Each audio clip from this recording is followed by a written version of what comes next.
यह कहानी एक ऐसे कैफे की है जहां हर शुक्रवार की रात को एक सीक्रेट पार्टी होती है। वहां पर आने के लिए सिर्फ कुछ लड़कों को ही मैसेज भेजा जाता था, लेकिन वहां जाने के बाद कोई भी वापस जिंदा नहीं आता था। इस रहस्यमयी कैफे का नाम था ब्लैक नाइट कैफे, जो शहर के बाहर एक सुनसान इलाके में स्थित था।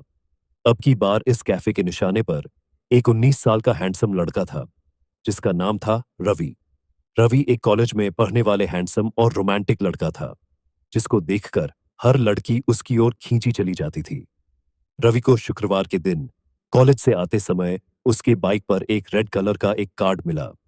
कार्ड पर एक रोमांटिक तरीके से लिखा था, ब्लैक नाइट कैफे में रात 11 बजे मिले, यह तुम्हारी जिंदगी को और खूबसूरत बना देगा। रवि को यह कार्ड बहुत रहस्यमयी और इंटरेस्टिंग लगता है। उसने अपने दोस्तों से पूछा, लेकिन किसी को भी इसके बारे में कुछ नहीं पता था। लेकिन रवि की जिज्ञासा ने उसे उस रात ब्लैक नाइट कैफे में जाने के लिए मजबूर कर दिया। जैसे ही रात हुई, रवि खुशी से उस रहस्यमय कैफे पर पहुंच गया। कैफे के दरवाजे पर आते ही रवि की धड़कनें तेज हो गईं।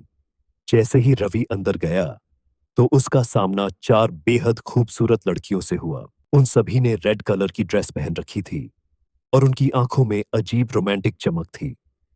तभी उनमें से सिया नाम की लड़की ने मुस्कुराते हुए कहा, तुम्हारा स्वागत है रवि। हम तुम्हारा ही इंतजार कर रही थी। रवि ने हैरान होकर पूछा। तुम्हें मेरा नाम कैसे पता? सिया हंसते हुए बोली। हम सिर्फ तुम्हारा नाम ही बल्कि तुम्हारे सारे राज भी जानते हैं। तभी दूसरी रिया नाम की लड़की ने रवि को कोल्ड ड्रिंक पिलाई।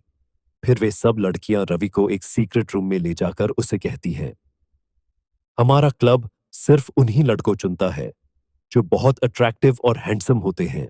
उन लड़कों का इस्तेमाल हम अपने मनोरंजन के लिए करते हैं, फिर उन्हें बहुत सारा पैसा देते हैं, जिससे उनकी जिंदगी बदल जाती है। उन लड़कियों की ये बातें सुनकर रवि के होश उड़ जाते हैं। फिर रवि उनसे कहता है, तुम सभी मेरे साथ ऐसा नहीं कर सकते हो। फिर रिया हंसते हुई कहती है, अगर कोई लड़का हमें मना करता है तो हम उसको मानसिक और शारीरिक रूप से बर्बाद कर देते हैं। और सिया बड़े प्यार से कहती है, उन बेचारों लड़कों की सारी खूबसूरती को काले जादू से सोंख लेते हैं। उनकी खूबसूरती का इस्तेमाल करके हम सभी और ज्यादा खूबसूरत और जवान हो जाती हैं। तभी रवि धमकी देते हुए कहता है, तुम मेरे साथ ऐसे कुछ नहीं कर पाओगे। मैं अभी पुलिस को फोन करता हूँ। लेकिन रवि जैसे ही फोन निकालने लगा, तो उसका सिर घूमने लगा और उसे सब कुछ ब्लर दिखने लगा। तभी रिया हंसते हुए कहती है, मैंने तुम्हारे जूस में नशे की दवा मिला दी। अब हमारी जो मर्जी होगी वो तुम्हारे साथ करेंगे, लेकिन तुम सब कुछ देखते हुए भी कुछ नहीं कर पाओगे।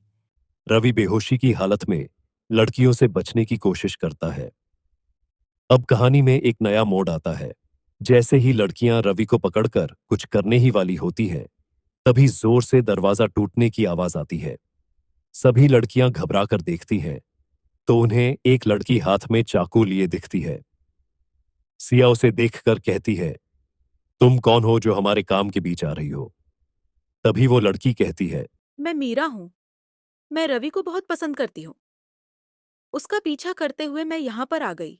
अगर तुमने रवि के साथ कुछ किया तो मैं तुम्हें छोड़ूंगी नहीं।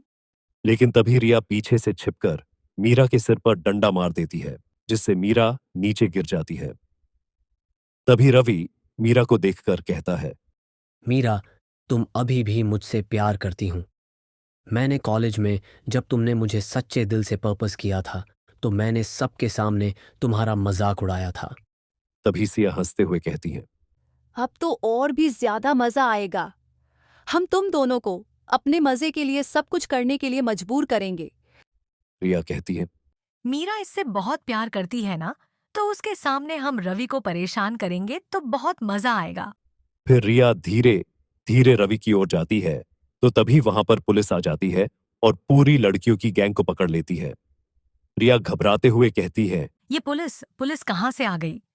तभी मीरा सिर में हाथ रखकर धीरे से उठकर कहती है, मैंने बाहर से ही तुम्हारी सब बातें सुनकर पुलिस को फोन कर दिया था। इसके बाद पुलिस वहां पर खोज करती है, तो उन्हें एक बंद कमरा मिलता है। जब उस कमरे को खोला जाता ही, तो सबके होश उड़ जाते हैं। वहां पर बहुत सारे लड़के और लड़कियों को बंद करके रखा था। जिनका इस्तेमाल करके ये लड़कियां उनसे ब्लैक काम करवाती थी। पुलिस ने उन सबको छुड़वा दिया और ब्लैक नाइट कैफे को हमेशा के लिए बंद कर दिया गया। इस तरह मीरा को उसका प्यार मिल गया और रवि ने अपनी गलती के लिए मीरा से माफी मांग ली। फिर एक दिन अचानक रवि को एक अनजान नंबर से मैसेज आता है, रवि, तुम भूल गए कि हमारे पास ब्लैक मैजिक है। जल्दी ही तुमसे बदला लेने के लिए मुलाकात होगी। तैयार रहना हमारे अगले वार के लिए।